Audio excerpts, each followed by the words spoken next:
नमस्कार दोस्तों, स्वागत है आपका हमारे channel target for IAS and MPPSC with के। आज है 4 जुलाई 2022 और हम लोग डिस्कस करने वाले हैं आज का मध्य प्रदेश का करंट अफेयर। काफी कुछ इंपॉर्टेंट होने वाला है दोस्तों आज के मध्य प्रदेश के करंट अफेयर में।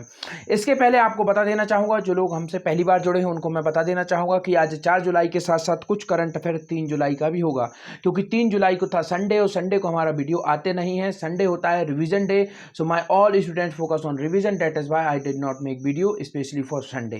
So that is why we are discussing about after 4 जुलाई current affair and as well as 3 जुलाई ऑफ करंट अफेयर। तो चलिए शुरू करते हैं। आज के करंट अफेयर में काफी कुछ इंपॉर्टेंट होने वाला है, तो बिना वेस्टिंग ऑफ टाइम सबसे पहले आते हैं हम हमारे क्वेश्चंस पर। हमारा पहला क्वेश्चन है, रातापानी अभ्यारण्य का कौन सा स्थापना दिवस मनाया गया? काफी अधिक इंपॉर्टेंट है दोस्तों। रातापानी एकमात्र ऐसा अभ्यारण्य है दोस्तों जिसको टाइगर रिजर्व के रूप में शामिल किया गया है। आपको मालूम होना चाहिए मध्य प्रदेश में 7 टाइगर रिजर्व हैं, जिसमें से 6 क्या है, नेशनल पार्क हैं, और एकमात्र अभ्यारण्य ऐसा है जिसे टाइगर रिजर्व का दर्जा दिया गया है। तो यह काफी अधिक इंपॉर्टेंट हो जाता है। कहां पर है पड़ता है दोस्तों? यह रायसेन में पड़ता है, तो इसको आपको याद रखना है। चलिए यहां पर देखते हैं इसका स्थापना दिवस मनाया गया है। तो कौन सा स्थापना दिवस मनाया गया है रातापानी अभ्यारण्य का?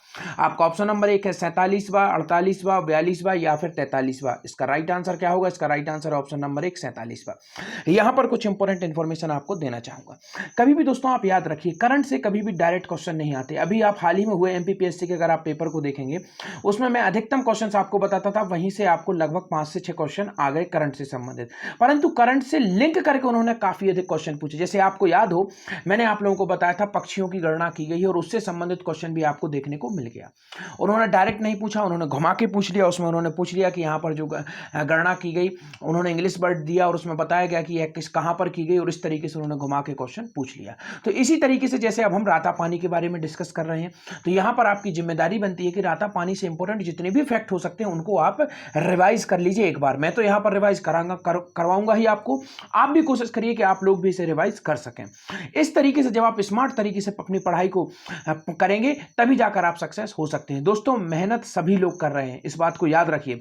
मेरा करंट अफेयर भी 200 से 300 लोग डेली बेसिस पर देखते हैं, तो वह सभी के सभी लोग मेहनत कर रहे हैं। परंतु आपको उनसे हटकर क्या करना है? आपको हटकर करना है smart work. Always keep it in your mind, without smart work we can't success any of field, और स्पेशली एग्जाम फील्ड। यहां पर आपको मालूम है गला काट प्रतियोगिता है। जी हां, अगर एक पोस्ट है तो उस पर 1 लाख लोग खड़े हुए उस पोस्ट को लेने के लिए, और वह पोस्ट उसी को मिलेगी जो हटके तैयारी करेगा। तो आपको अपने तैयारी का जो ट्रेडिशनल वे है उसको बदलना होगा और आपको स्मार्ट वर्क का सहारा लेना होगा। परंतु यह इसका मतलब यह नहीं कि आप हार्ड वर्क ना करें। सबसे पहले आपको हार्ड वर्क करना होगा, उसके बाद में आप स्मार्ट वर्क को यूज कर सकते हैं। आगे बढ़ते हैं।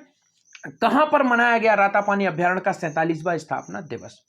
तो यहां पर इससे संबंधित कुछ इंपॉर्टेंट होमवर्क भी आपको दे देता हूं। मैंने अभी हाल ही में जो खजुराहो महोत्सव हुआ था उसके बारे में भी मैंने आप लोगों को बताया था, कौन से नंबर का खजुराहो महोत्सव था। इसके साथ ही साथ में अभी हाल ही में हमारा मध्य प्रदेश का स्थापना दिवस भी मनाया गया था, तो वह कौन से नंबर का स्थापना दिवस था। तो जैसे ही आपको समझ में आए कि स्थापना दिवस के बारे में पूछा जा रहा है, तो जितने भी मैं आपको पहले पढ़ा चुका हूं उनके बारे में भी आप रिसर्च करिए, ढूंढिए। टेलीग्राम चैनल की लिंक डिस्क्रिप्शन में है, वहां से आप टेलीग्राम चैनल को ज्वाइन कर सकते हैं। फ्री ऑफ कॉस्ट आपको सब कुछ टेलीग्राम पर अवेलेबल है, किसी भी चीज का आपको पेमेंट नहीं करना है। यह सभी कुछ आपकी मदद के लिए है और आप उसका जरूर से जरूर उपयोग करिए। तो यह कहां पर मनाया गया? आपका ऑप्शन नंबर 1 है वन विहार में, कान्हा नेशनल पार्क में, बांधवगढ़ नेशनल पार्क में या फिर संजय गांधी में।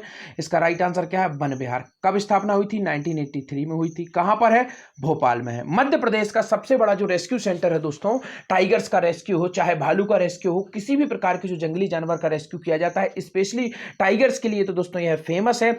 सबसे बड़ा रेस्क्यू पॉइंट है दोस्तों वन विहार में, इसको आपको याद रखना। और नाइट में सफारी की शुरुआत भी सबसे पहले यहीं से की गई थी। कब की गई थी? 4 अगस्त 2020 को की गई थी। तो इसको आपको याद रखना है, काफी अधिक इंपॉर्टेंट यह हो जाता है। कान्हा नेशनल पार्क 1955 में दोस्तों आपको याद होना चाहिए स्थापित कर दिया गया था, और आप देखेंगे 1992-93 के अंतर्गत आप देखें 1972 दोस्तों, सॉरी दोस्तों, 72-73 में आप देखेंगे टाइगर रिजर्व का इसको दर्जा मिल गया था। इसके साथ ही साथ आप लोग देखेंगे कि यह सबसे बड़ा नेशनल पार्क है, लगभग 900 किलोमीटर में यह विस्तृत है। तो इसको भी आपको याद रखना है। मंडला में यह है।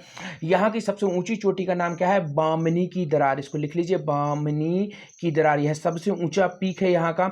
इसके साथ ही साथ आपको याद रखना है दोस्तों, कान्हा नेशनल पार्क से संबंधित इंपॉर्टेंट फैक्ट यह है कि यह दोस्तों मध्य प्रदेश का सबसे बड़ा है और प्रथम अभयारण्य भी यही है, प्रथम टाइगर रिजर्व भी यही है और प्रथम नेशनल पार्क भी यही है। तो आप समझ सकते हैं कितना इंपॉर्टेंट है। और यहाँ पर एक बेंगा मंगलू के नाम पर सड़क का निर्माण भी किया गया है। हवाई पट्टी उपलब्ध वाला एकमात्र नेशनल पार्क यही है। तो इन सबको आपको याद रखना है। बांधव काफ़ी अधिक इंपॉर्टेंट है, बांधवगढ़, क्योंकि दोस्तों उमरिया में है ये। इसके साथ ही साथ यहाँ पर भी नाइट में सफारी की शुरुआत कर दी गई है और यहाँ पर दोस्तों हॉट एयर बलून सफारी की भी शुरुआत कर दी गई है। आप देखते हैं एक बलून हवा में उड़ता हुआ जाता है और यहाँ पर एक गैस जला दिया जाता है, जिससे जो गर्म हवा के कारण यह बलून फूलता है और इस कारण से लोग हवा में उड़ते हैं। तो हॉट एयर बलून सफारी उपलब्ध कराने वाला एकमात्र इंडिया का यह नेशनल पार्क है। तो इसको भी आपको याद रखना है, काफी अधिक इंपॉर्टेंट हो जाता है। और संजय गांधी के जवाब आप लोग देंगे, कहां पर है, कब स्थापना हुई थी, सभी कुछ आप बताएंगे, क्योंकि यह भी टाइगर रिजर्व है मध्य प्रदेश में। दोबारा से बता देता हूं, 7 टाइगर रिजर्व हैं, जिसमें से 6 नेशनल पार्क हैं और एकमात्र आपका अभ्यारण्य है जिसका नाम है रातापानी, और इसका भी हाल ही में 47वां स्थापना दिवस मनाया गया। यह कहां से संबंधित है, रायसेन से संबंधित है। रायसेन से संबंधित कुछ इंपॉर्टेंट फैक्ट आपको यहां पर बता देना चाहूंगा, जैसे कि भोज मंदिर कहां पर है, रायसेन में है। भीम बेटिका गुफाएं कहां पर है, रायसेन में है दोस्तों। सांची याद रखिए, काफी अधिक इंपॉर्टेंट है, कहां पर है, रायसेन में है। और 2 आप देखेंगे यूनेस्को की जो विश्व धरोहर में शामिल है, उनमें से 2 प्रमुख स्थल सांची और आपका भीमबेटका कहां पर है, रायसेन में ही पड़ते हैं। तो इनको आपको याद रखना है, काफी अधिक इंपॉर्टेंट है। धसान नामक रिवर दोस्तों रायसेन के बेगमगंज से ही निकलती है। 365 किलोमीटर इसकी टोटल लंबाई है, इसको भी याद कर लीजिए। हिंदी ग्रंथ अकेडमी का यह फैक्ट है, इसको बिल्कुल भी नहीं भूलना है। किसी भी प्रकार की जो हाइट वगैरह आप देखते हैं, लंबाई देखते हैं किसी भी चीज़ की, नदियों की खासतौर से, तो आप वेबसाइट का सहारा लीजिए या फिर हिंदी ग्रंथ अकेडमी की जो ऑथेंटिक बुक है उनका सहारा लीजिए, यही ऑथेंटिक होती हैं। आगे बढ़ते हैं। रातापानी अभ्यारण्य में बाघों की लगभग कितनी संख्या है? आपका ऑप्शन नंबर 1 है 500 है, 40 है, 56 है या फिर 22 है। तो इसका राइट आंसर होने वाला है 40 से अधिक बाघों की संख्या है दोस्तों रातापानी अभ्यारण्य में।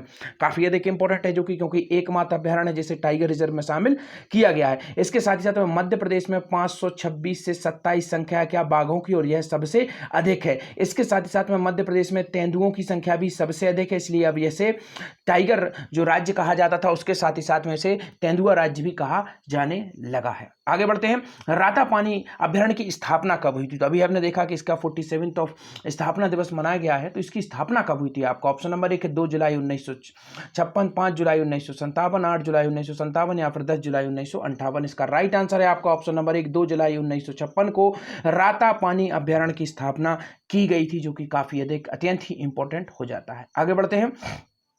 प्रमुख सचिव वन श्री वर्णवाल ने दी बधाई, पक्षी सर्वेक्षण रिपोर्ट और विभिन्न पोस्टरों का हुआ विमोचन। प्रमुख सचिव वन श्री वर्णवाल ने दी बधाई, पक्षी सर्वेक्षण रिपोर्ट, विभिन्न पोस्टरों का किया गया जो विमोचन। प्राकृतिक सौंदर्य से परिपूर्ण 40 से ज्यादा बाघों की और 249 प्रजाति से अधिक पक्षियों के अपने में समेटे हुए रातापानी अभ्यारण्य का 47वां स्थापना दिवस मनाया गया। अभ्यारण्य का स्थापना दिवस और यहाँ पर्यटकों को दी जा रही सुविधाओं के लिए प्रबंधन एवं संरक्षण से जुड़े अमले को बधाई दी गई। उल्लेखनीय है कि रातापानी अभ्यारण्य की स्थापना कब हुई थी? 2 जुलाई 1956 को हुई थी।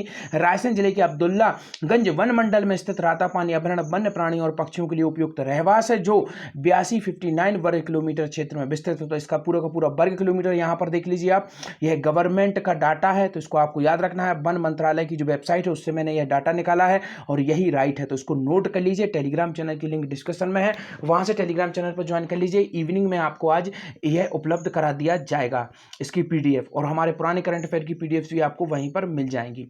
तो टेलीग्राम चैनल को जरूर से जरूर ज्वाइन करिए। आगे बढ़ते हैं।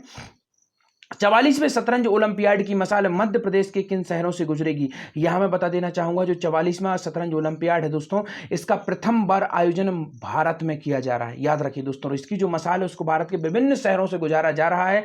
विभिन्न शहरों में भारत की विभिन्न राज्यों में इसका स्वागत किया जा रहा है, क्योंकि प्रथम बार भारत में इसका आयोजन किया जा रहा है। आजादी के जो 75वां महोत्सव मनाया जा रहा है उसी के अंतर्गत इस कार्यक्रम को भी शामिल किया गया है। आपका ऑप्शन नंबर 1 है भोपाल, इंदौर, ग्वालियर या फिर उपरोक्त सभी। तो इसका राइट आंसर है उपरोक्त सभी। इसके अलावा भी कुछ शहर हैं जहां से वह मसाल गुजरेगी। तो चलिए आगे हम इनको सबको डिस्कस कर लेते हैं। तो चलिए देखते हैं। सोमवार को भोपाल पहुंचेंगे 44वें शतरंज ओलंपियाड की मसाल। इनका जो संख्या है उसको याद कर लीजिए, 44वां काफी अधिक इंपॉर्टेंट है।